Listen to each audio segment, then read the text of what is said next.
Thank you, Bizera. Good morning, everyone. Also welcome from my side. Thank you for joining us today. 2026 is the year of delivery, and Q1 was the first proof point. Top line was broadly stable and profitability was strong as expected. The building blocks for acceleration in the second half are firmly in place, and we are reaffirming our full year 2026 guidance.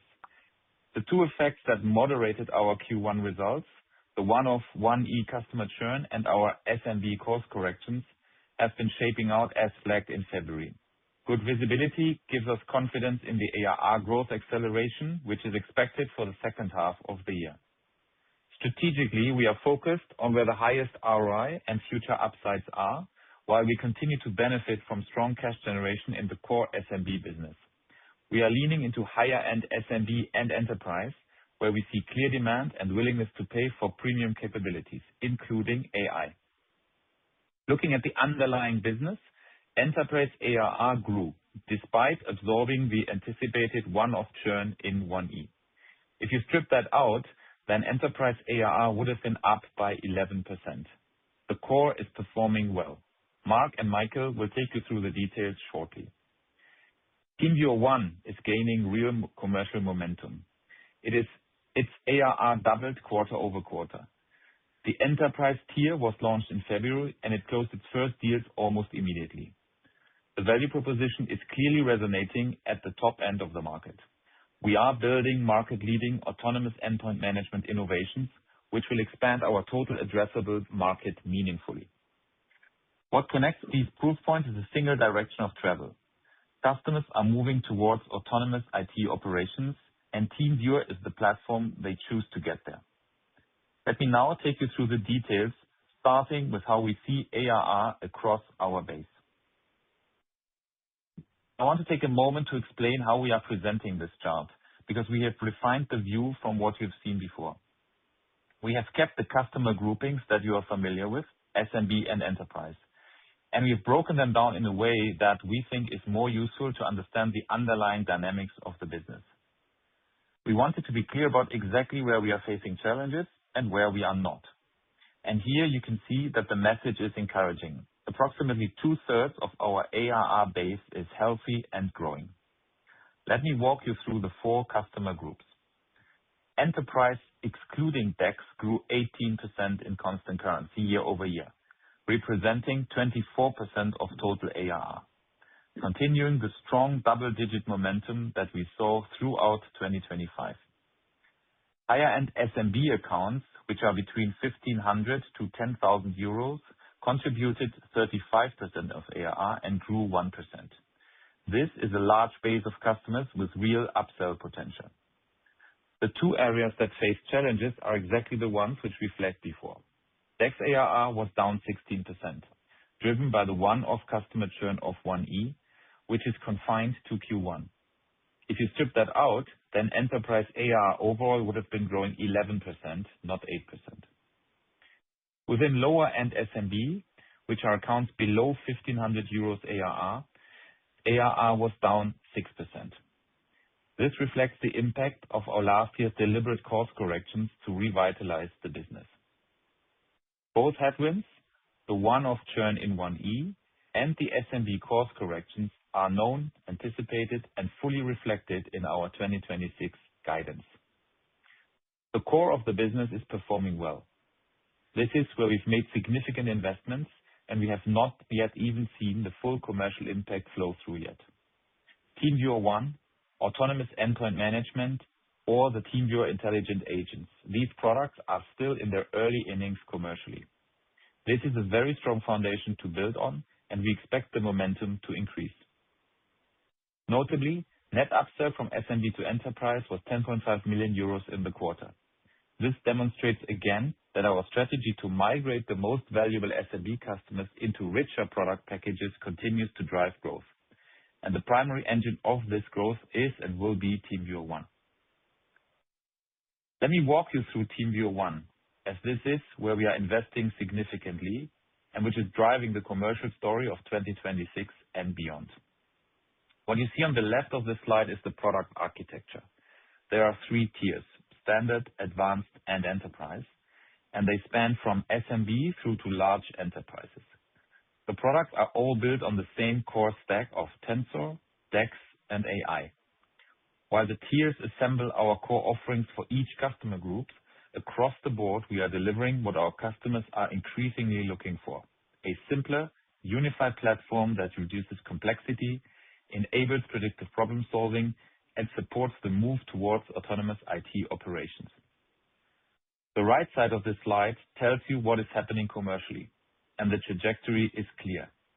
In October, daily average billings were only 4,000 euros. By March, they reached 45,000 euros already. What excites us most is the pace of that rapid increase. Let me point out three key milestones in this chart.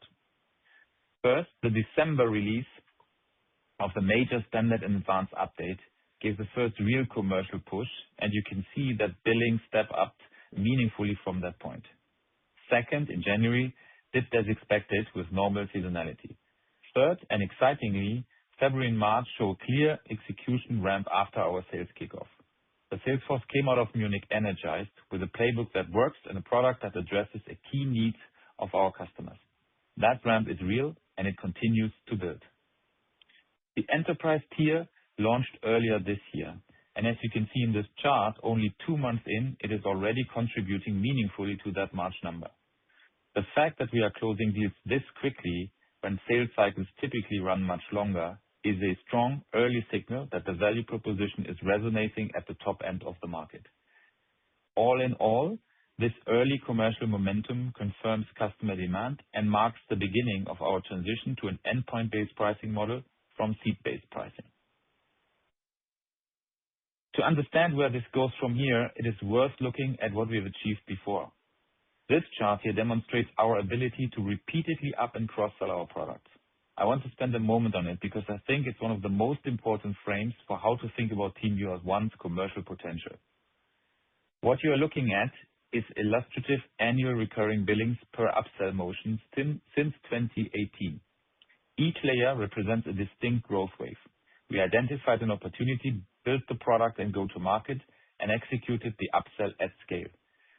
The first wave was perpetual to SaaS. We migrated a large global customer base to recurring SaaS licenses across our products. This was a fundamental commercial transformation. The second wave was driven by corporate channel upgrades. As customers scaled their usage, we grew with them. This sounds straightforward, but it required the right product market fit with continuous innovation and a disciplined sales motion to capture the potential at scale. The third wave is corporate to Tensor and is still very much alive today. A functionality-led migration of corporate customers to our advanced Tensor licenses, purpose-built for enterprise IT environments. This meant higher value and higher stickiness. Tensor went from initial traction to a core share of enterprise ARR within 6 quarters, driven by a strong value proposition and focused commercial execution. TeamViewer One is the fourth wave, and I believe it is the largest and most exciting opportunity we have had. We are at the very beginning of this wave, but early proof points confirm that the journey has started. We know how to do this, as we'll expand on later. What makes this wave different from the prior ones is the AI accelerator. TeamViewer One is self-reinforcing in a way superior to any of the prior 3 product improvements. Every AI session makes the platform smarter, and every automation makes it stickier. The more customers use it, the harder it becomes to replace. This is a genuine differentiator. The shift to endpoint-based pricing means the revenue opportunity scales with the device footprint, not just with the number of users. This is structurally larger and significantly more durable growth engine. So when we talk about extending our growth runway, this is what we mean. We are not relying on market expansion alone. We have a proven internal engine, one we have run multiple times before. We are now running it again with a highly differentiated product, a larger addressable market, and a data advantage that compounds with every interaction. Let me now explain the mechanics behind that compounding effect, what we call our flywheel for autonomous endpoint management. What you see on this slide is the core of what makes TeamViewer One structurally different from anything a competitor can bring to market. The infinity loop shape is deliberate because it is a self-reinforcing cycle that gets smarter with every single interaction. And it is powered by two proprietary data streams that no competitor owns together: expert remote support session knowledge and deep endpoint telemetry from DEX. On the right-hand side, the loop starts with a remote support session.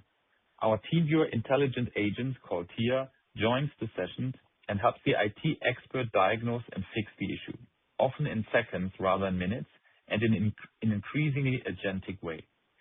Once the session ends, AI automatically creates a summary, capturing what happened, the root cause, and the resolution. That summary then flows into the left-hand side of the loop. Each session becomes a data point. Patterns emerge across thousands of sessions, which our DEX intelligence translates into proactive recommendations for IT teams. The next step is automated and autonomous remediation. Instead of fixing the same issue manually every time, the system creates an automation that resolves it across the entire endpoint estate. And as it says in the middle, fix an issue once and it is fixed forever. The more the platform is used, the smarter it gets, because every session sharpens Tia's intelligence, which enables continuously more automations across the support operations. The result is a self-reinforcing flywheel. More AI sessions mean better detection, faster resolution, and smarter automation, which reduces frictions for end users and drives greater adoption and stickiness. This translates directly into measurable productivity gains for our customers. What makes this genuinely hard to replicate is the data. We are the only company in this space that owns both data sets natively: the session data from remote support and the telemetry data from the endpoint it occurs. We own both at scale across more than 620,000 customers globally, tens of millions of managed devices, and billions of connections. Our flywheel is not even fully in motion yet, and already early customer feedback is outstanding, as you see on the right side. The full flywheel capabilities are being unlocked this summer, which will be a major milestone for TeamViewer. This is what drives our confidence in our growth story.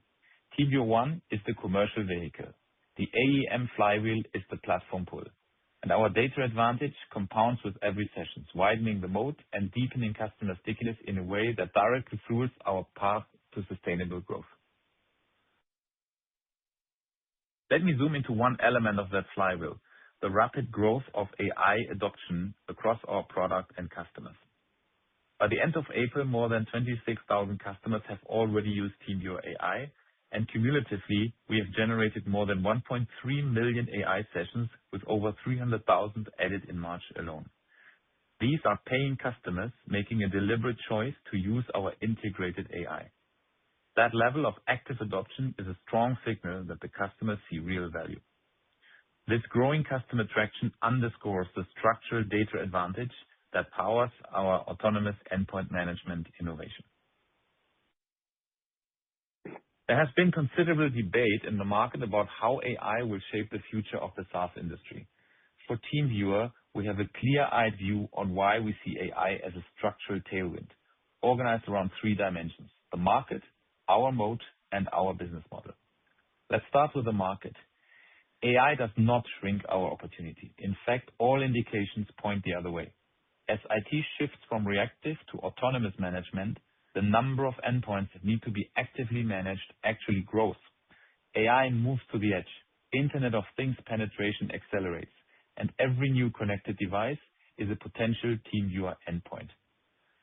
Gartner estimates more than 50% of organizations will adopt some form of autonomous endpoint management by 2029.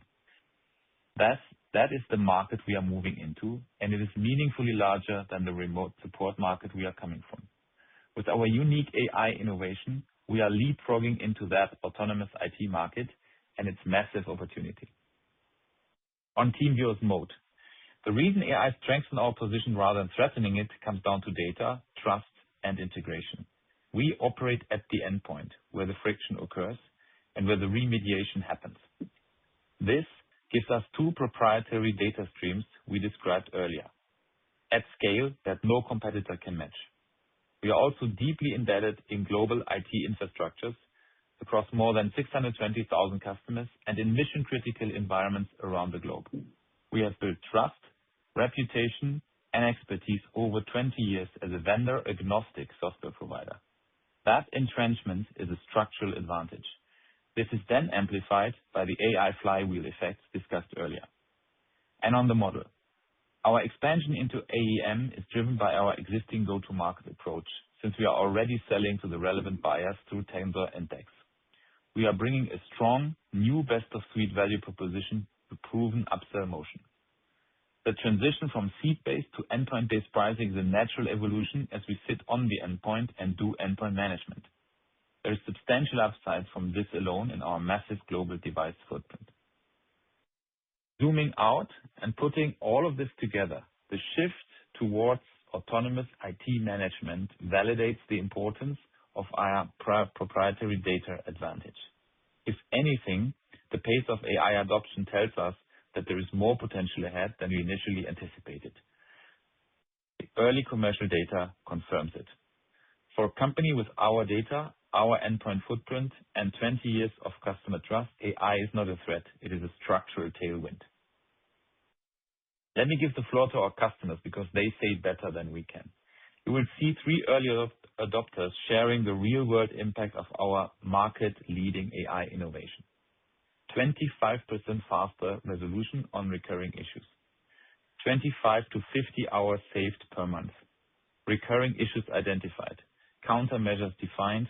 Automations written automatically. Instant proof of service at the click of the button. This is what it looks like when AI moves from promise to tangible business impact. Our full AEM capabilities go live this summer, and the compounding effect of this data advantage will only accelerate from there. And with this, I would like to hand it over to Mark to detail how the commercial engine is set up to capture the opportunity in front of us. Thank you, Oliver. Let me walk you through what the commercial engine looks like on the ground. We came into 2026 with a clear mandate to accelerate global sales and go-to-market execution. I want to share the progress that has been made and the early evidence of our efforts. Let me start with the organization, since structure is what makes everything else possible. We took decisive action to level up the organization.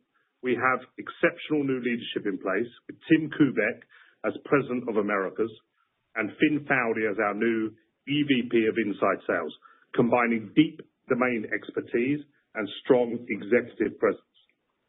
Tim and I worked together previously at Logic Monitor, so I know what he is capable of. He has already hit the ground running. Americas is our second largest region, and he and I are fully aligned on the mission to reignite growth in this exciting market. We both see strong upside as the go-to-market motion matures there. Finn is a TeamViewer veteran rejoining. He was the key leader driving the upsell motions discussed earlier and will now drive the same for TeamViewer 1 in global inside sales. He has already had a material impact in the short time he has been on board. We have a unified sales in a global organization under my leadership and rolled out a very highly sophisticated sales playbook operating across SMB and enterprise. Our revenue operating system will take a further leap forward with the rollout of Salesforce, which is in its final stages. This will give us better pipeline visibility and sales discipline to execute at scale. The organization is truly energized by the new momentum around TeamViewer 1. This was evident at our global sales kickoff in January, where we set the course for this year. On go-to-market activation, TeamViewer 1 is resonating. The market feedback on the unified value proposition has been very strong. Customers understand the consolidated value proposition, and they're responding to it. We're also strategically scaling our marketing presence, deliberately ramping up brand campaigns and events ahead of the AEM general availability this summer. So the commercial activation and the product milestone arrive together. And the channel motion is stepping up too. We had a fantastic EMEA Partner Summit in March with the Americas to come. The partner network is an important multiplier for us, particularly for managed service providers, and we are investing accordingly. On deal momentum, we are very confident in our pipeline. The leading indicators are moving in the right direction across both segments. In enterprise, TeamViewer One is already winning strategic, large deal flagship customers less than a few months into launch, demonstrating that the value proposition is clearly landing and the sales motion is effective. In SMB, we can see the course correction is stabilizing the base, which is the foundation for new growth momentum on the back of TeamViewer One. TeamViewer One ARR more than doubled quarter-over-quarter in Q1. This is the commercial engine turning. We have the organization, motion activation, and deal momentum. And with the AEM launch ahead of us and the pipeline building across both segments, we believe we are set up for growth. Q1 shows tangible evidence that our strategic positioning is translating into wins on the ground. 3 flagship deals stand out. First, a German bicycle retailer with more than 40 local shops.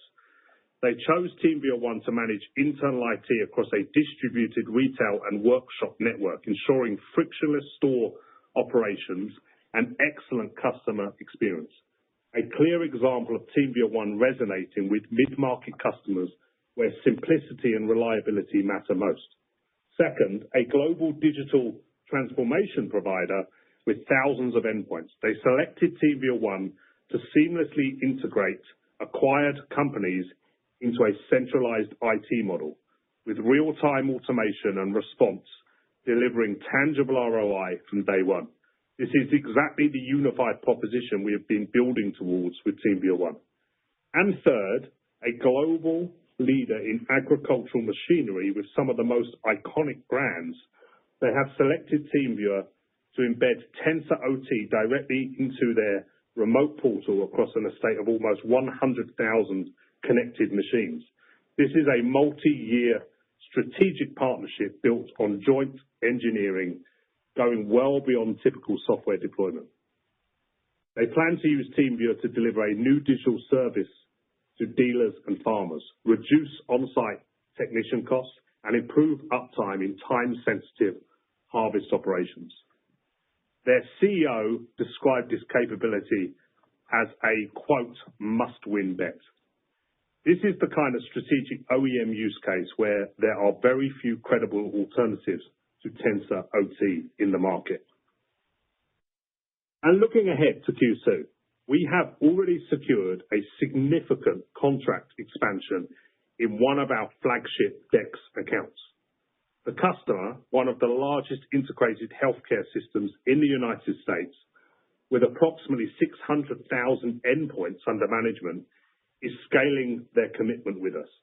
The expanded contract now exceeds $10 million in annual recurring revenue, a clear validation of our DEX platform and mission-critical scale, and a strong indicator of how flagship customers deepen their investment once real-time remediation is proven across the fleet. This is an excellent example of how our leading value proposition in digital employee experience and autonomous endpoint management continues to translate into tangible growth. TeamViewer One is clearly resonating with our customers. Finally, just last week we announced that the Mercedes-AMG Petronas Formula One team has upgraded from Tensor to TeamViewer One.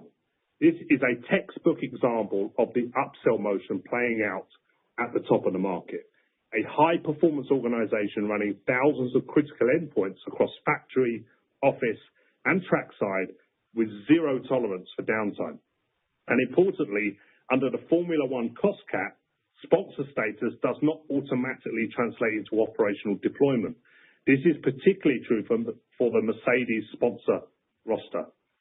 The fact that they actively chose to expand with us is therefore a strong validation of the TeamViewer One and AEM value proposition at the highest performance tier. Taken together, customers are choosing TeamViewer because we can deliver outcomes at scale that point solutions cannot. That is the value proposition working, and it gives us real confidence in the pipeline ahead. With that, I hand over to Michael for the financial overview. Thank you, Oliver and Mark, and good morning, everyone. Let's look at our key financials for the first quarter of 2026. As Oliver already mentioned, everything is tracking to plan.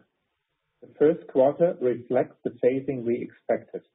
Top line broadly stable alongside strong profitability and normal anticipated cash flow timing effects.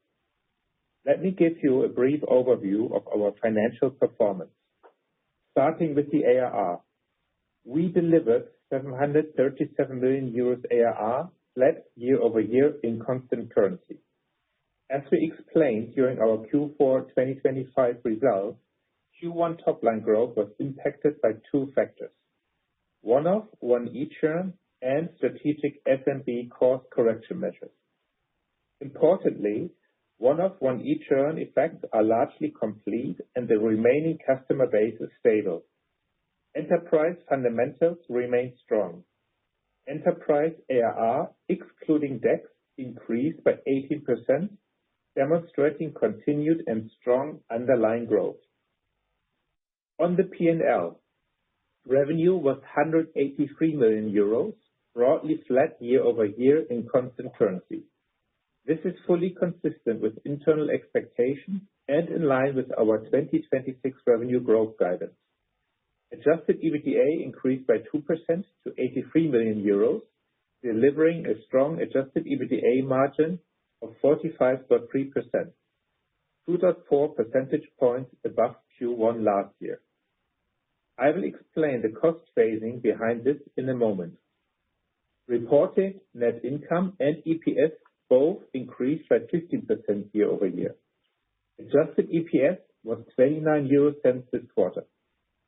On the balance sheet, net leverage ratio sequentially improved to 2.5x, which demonstrates that we are actively and remain firmly on track for our around 2.3x year-end target.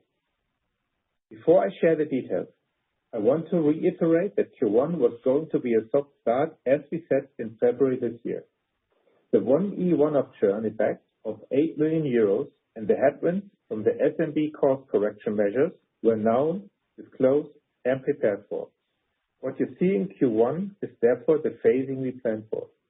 The numbers are in line with our expectations, and behind that phasing, the leading indicators tell us that we are moving in the right direction. The commercial momentum Oliver and Mark walked you through gives us a clear confidence in the ARR growth acceleration that we have committed to for the second half of 2026. Let me now go through our key financials in more detail on the next slide. Let me start with the P&L. Constant currency revenue was broadly stable and in line with our expectations. Reported revenue was negatively impacted by foreign exchange movements, resulting in a 3.3 percentage point headwind compared to last year, primarily driven by the US dollar. The actual average FX rates in Q1 are provided on slide 23. SMB revenue decreased by 1% year-over-year in constant currency to 126 million euros, reflecting the impact of the SMB strategic measures mentioned earlier. Enterprise revenue was flat year-over-year and reached 57 million euros. We saw strong underlying growth in TeamViewer excluding DEX, which was temporarily offset by one-off churn effect. Gross profit was 168 million euros with a gross margin of 92%, broadly stable year-over-year and reflecting the high quality of our subscription revenue base.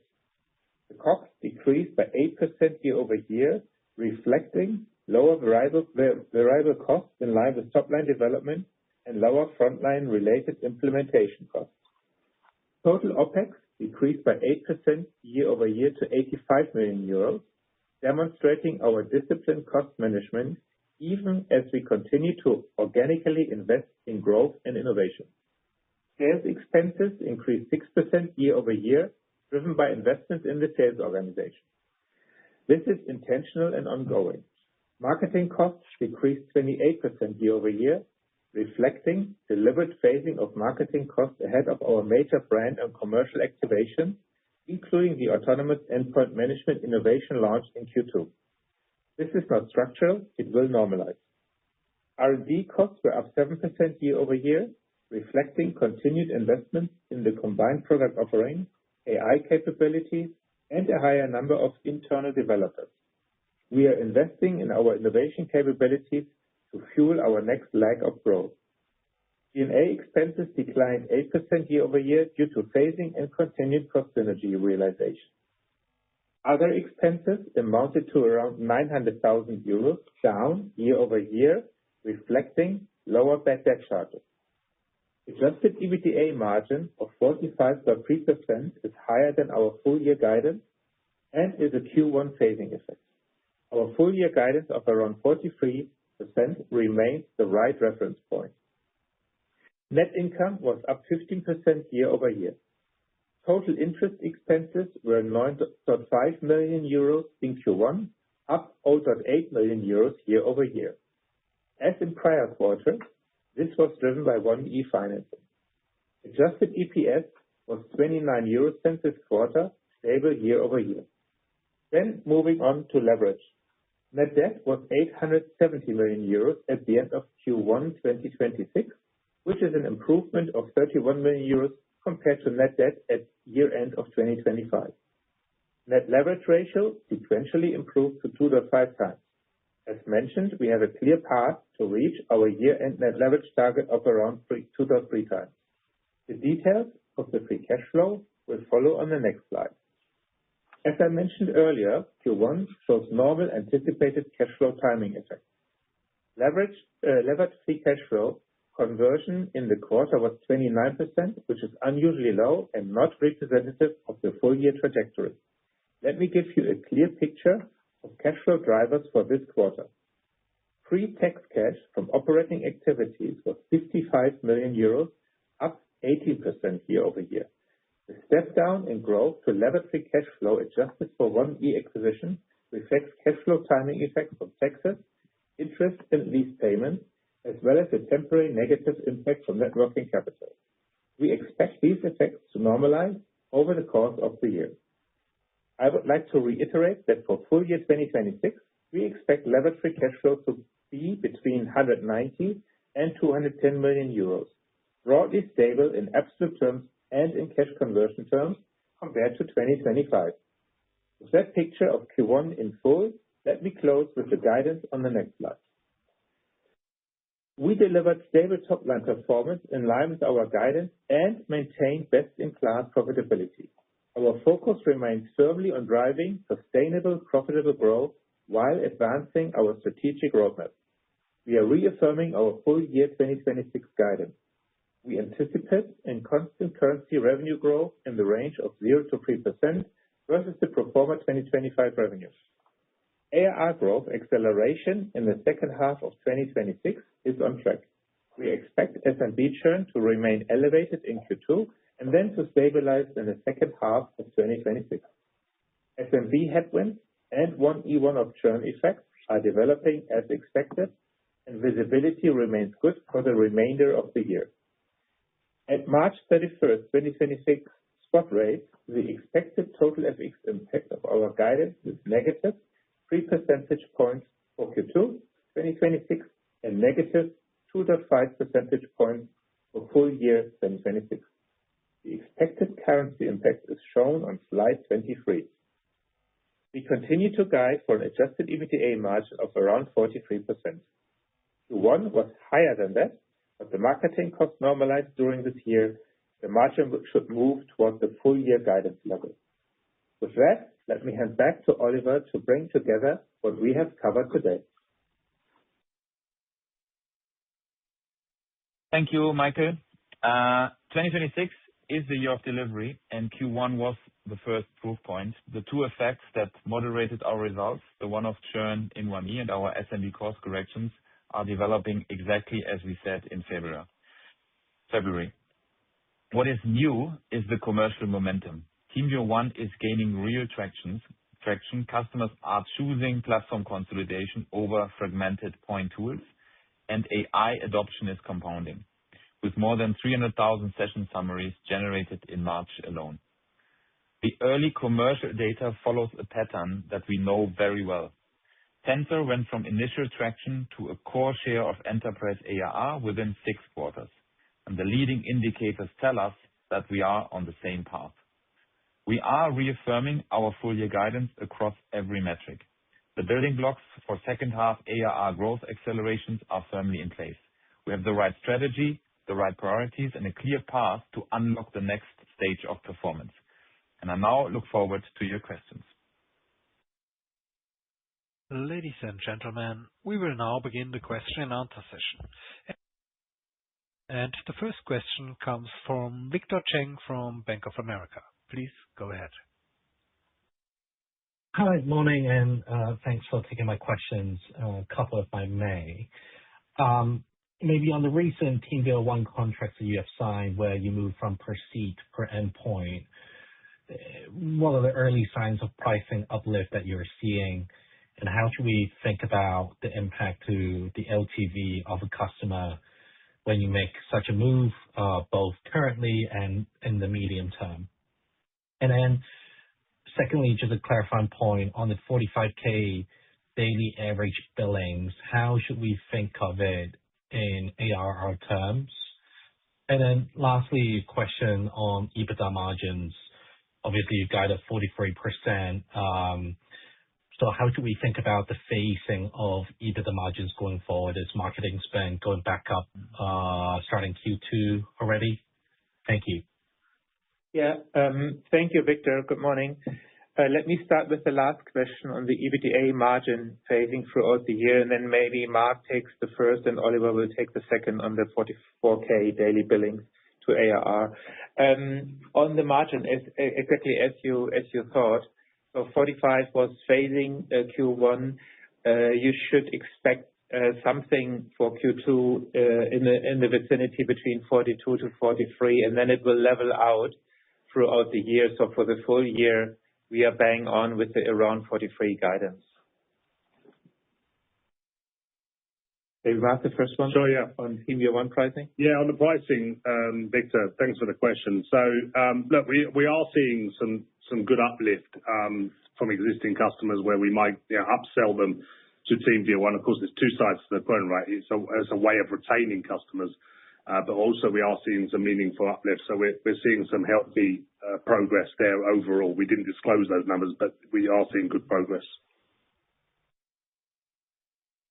Yeah, maybe on the second question, I think it's a general topic, the kind of per seat to per endpoint, and then the 45K billing. So generally, obviously, we're steering the business for ARR firmly, as you know from all our disclosure. But the TeamViewer One upsell is mostly happening in inside sales, and kind of they are looking at the daily transaction volume, like the actual invoices.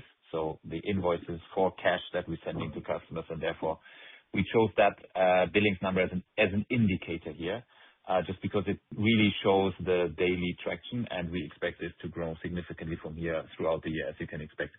Typically, what we see is an ARR conversion, billings to ARR conversions between 0.7 to 0.9. Sometimes it's a 1-to-1 conversion, really depends on the deal. So there is a little bit of a step down typically, because there's also a little bit of 2-year deals or so, even in inside sales, but generally speaking, quite close to the billings. And again, this is just an indicator. And then the upsell depends a lot on the number of devices. There is in most situations, there's an inbuilt meaningful upsell because people have more devices under management and want to move to more devices under management than they were paying in seats for remote control and remote support. So this is almost like a mathematical effect of customer footprints. There's also opposite customers that have a different behavior, that have no managed devices and only need to grow from the start. But it typically comes with a nice uplift. Understood. Thank you. Then the next question comes from Alice Jennings from Barclays. Please go ahead. Hi, good morning. Thanks for taking my questions. A couple from me as well. So just firstly, on the SMB KPI, so thinking about the subscriber numbers and then also churn, how much of this is driven by that decision to abandon the free-to-pay campaigns? And then I guess, therefore, what can we think about as being a more normalized level for these KPIs once that effect has come to an end, I think in Q3. And then the second question is just on One-E. So, I mean, the acquisition's been integrated for a little over a year now. So wondering how the cross-selling between is progressing, and I guess how this compares to internal expectations at the time of the acquisition.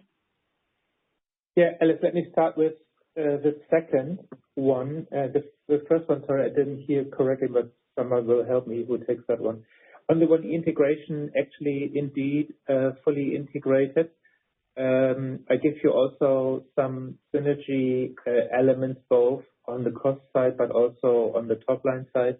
Cost first, we gained de facto 3 million of savings in 2025, and it will ramp to 6 million this year, including the 3 of last year. So, with all of the integration done, number one, on the cost side, especially FTE, G&A area, we gained a lot, but also on consolidating contracts and also in the COGS area, we were able to optimize our costs, which is good and nice and needed.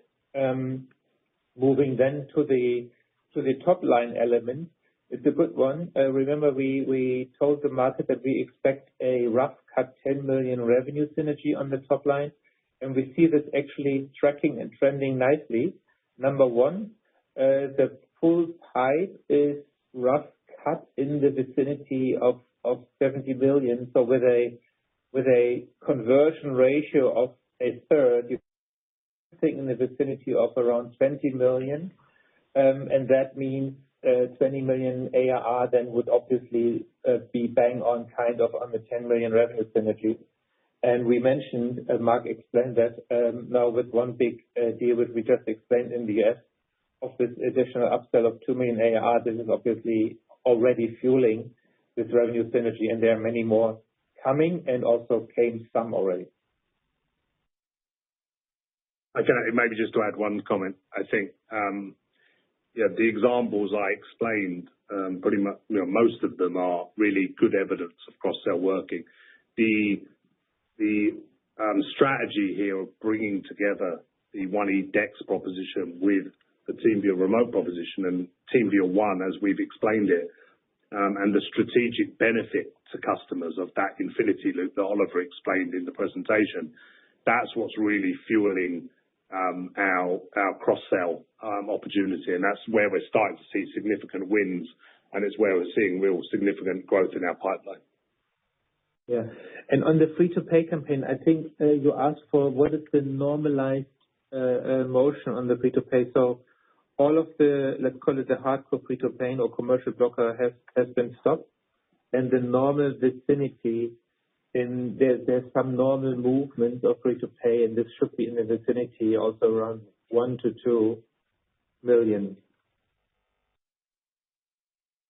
Yeah, I think just to add, I think it's also on the subscriber number. I think, look, if you don't do free-to-pay, you're missing a few thousand subscribers that you bring in every quarter at the entry level, and that's what we're missing. So obviously, if we see very, very strong usage of free users first, we observe them, and then we speak to them, and then we convert them into paying customers. So that's still moving.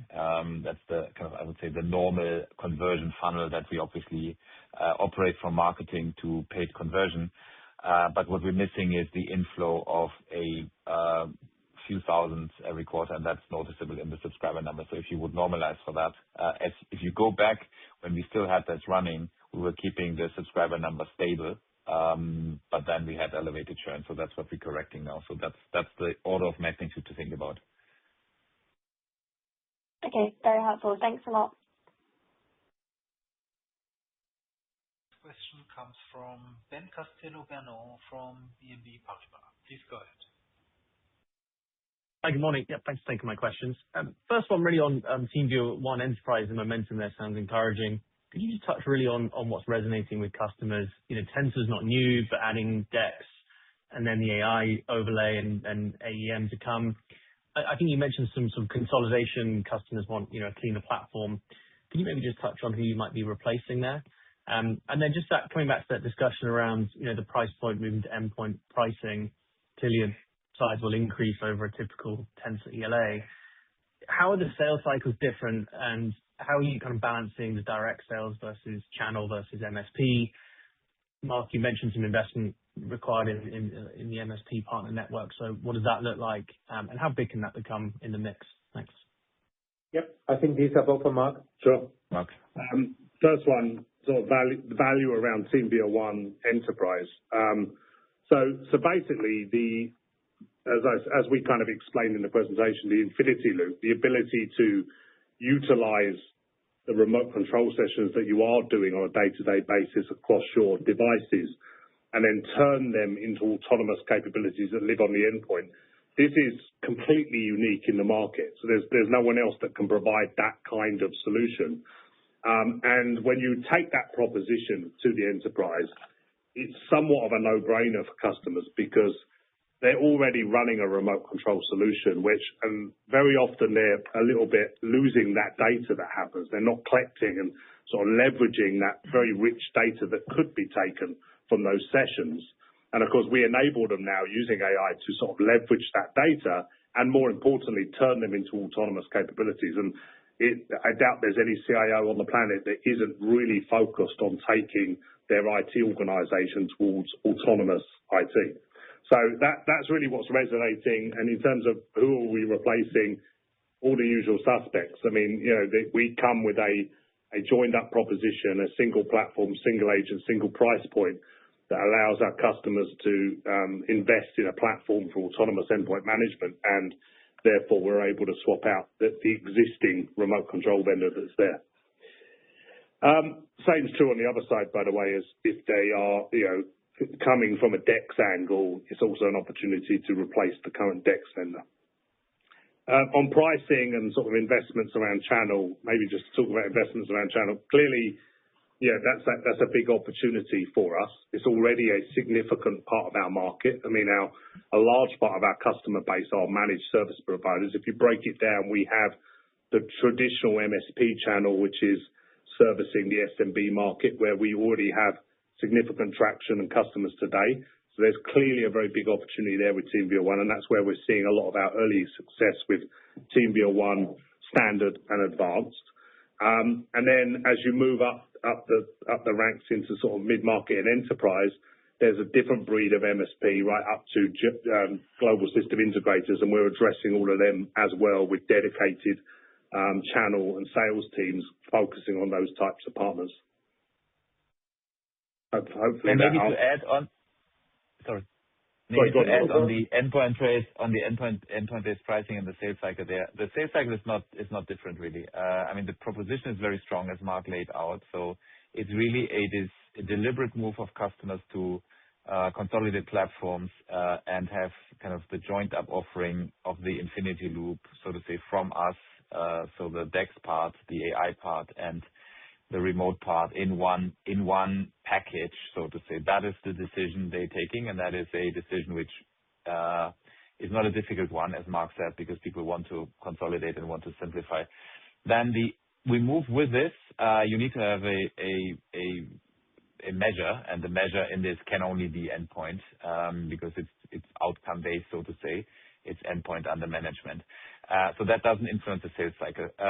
It's more that it influences the rollout cycle sometimes. So customers move on to the new proposition, and then you see how they are step-by-step adding endpoints, because they might have a certain number of endpoints under management, which they then move to TeamViewer One, and then over time they're expanding it, or they still have a vendor existing in the base, as Mark just said, and then when that contract comes to an end, then they adding endpoints. So that's more the dynamic at play there. It's not so much a sales cycle, it's more a deployment and rollout and then land and expand cycle, which is, I think, the very interesting piece of TeamViewer One is that there is much more land and expand opportunity now with the endpoint number growing and proliferating into OT and IoT environments.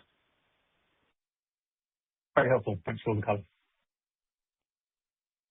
And the next question comes from Florian Treisch from Kepler Cheuvreux. Please go ahead. Yes, thank you and good morning, gents. I have a question as well on TeamViewer 1. You flagged your excitement around the midterm potential of the product or even near-term potential. So can you maybe provide us, let's call it an end or exit level for the fiscal year? What do you believe might be a good approximation for daily run rate at the end of 26 to really get a feeling about how fast you can ramp up these revenue stream? Thank you. Oliver, do you want to take that? Yeah, I can take that. So obviously, as you point out, early innings, I think we've never seen a daily run rate increase like this in any product that we have been launching. And clearly, we want to be cautious in what we provide as guidance to the market. But we really want to make TeamViewer 1 a double-digit million contributor as quickly as possible. So with the current run rate, if you do the math on ARR, quite soon this is the case, and we want to grow from here clearly throughout the year. I would probably look at it like doubling from here on the standard advanced, which is happening in inside sales. So getting to 100K ARR a day throughout the year is something which we want to do. And then that doesn't include TeamViewer 1 Enterprise, which only started, and it's hard to give a prediction of how many deals we will get there over time. But you can expect a meaningful step up throughout the year. Yeah, and Florian, to add on what Oliver just said on enterprise, take the one big customer which we just explained also, which is a reverse move to TeamViewer 1 from DEX to Tensor now. I mean, this alone will make the equation explode. So the enterprise move can be very significant, but very early or too early to indicate anything, as Oliver also outlined. Great, fair points. Thank you very much.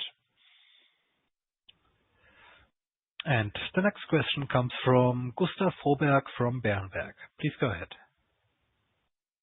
Good morning, everyone. Thank you for taking mine also. Just two on the lower end side of the SMB kind of customer group, if you like. Could you just give a bit more color on what you are rolling out or the initiatives you're putting in place to bump up growth as we progress through 2026?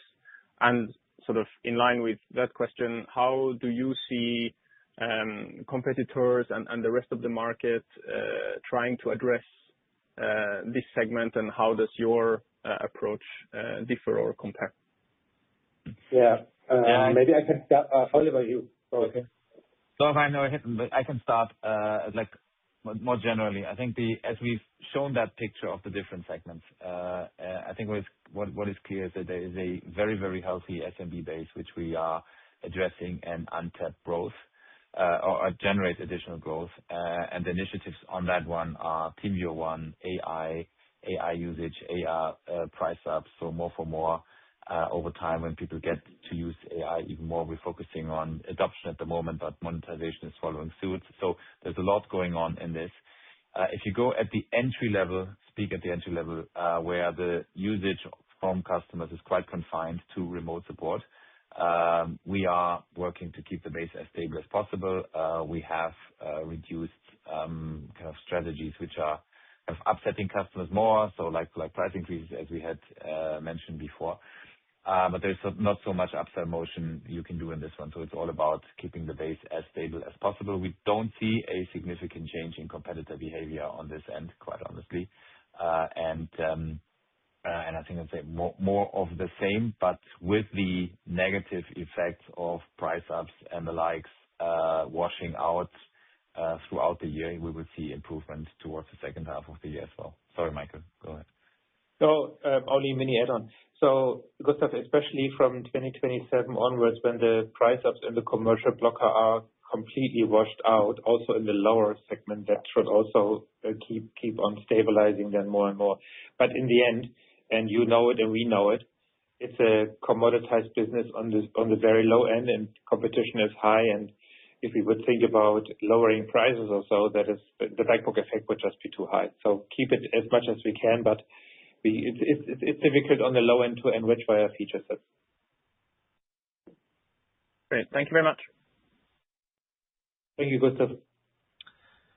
Ladies and gentlemen, this was today's last question. I would now like to turn the conference back over to Oliver Steil for any closing remarks.